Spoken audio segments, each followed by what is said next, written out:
નમસ્કાર દર્શક મિત્રો, હું છું જિગ્નેશ મહેતા. ગ્રામી ન્યૂઝના ડિજિટલ પ્લેટફોર્મમાં આપનું સ્વાગત છે. એક નજર મુખ્ય સમાચાર. અરડોલીના ઇસરોલી ગામ નજીક હાઈવે ઓથોરિટીની બેદરકારી. ખાડામાં ખાબકતા બાઇક ચાલક ઇજાગ્રસ્ત. બારડોલી તાલુકાના ઇસરોલી ગામ નજીક હાઈવે ઓથોરિટીની ગંભીર બેદરકારી સામે આવી છે.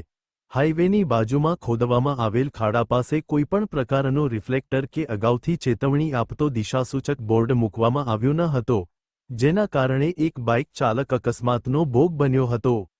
માહિતી મુજબ, રાત્રિના સમયે પસાર થઈ રહેલો બાઇક ચાલક અચાનક ખાડામાં માટીનો ઢગલો હતો.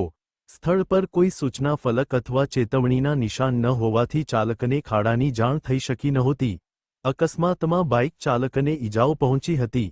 ઘટનાની જાણ થતાં તરત જ 108 એમ્બ્યુલન્સને બોલાવવામાં આવી અને ઈજાગ્રસ્તને તાત્કાલિક નજીકની હોસ્પિટલમાં સારવાર માટે ખસેડવામાં આવ્યો હતો.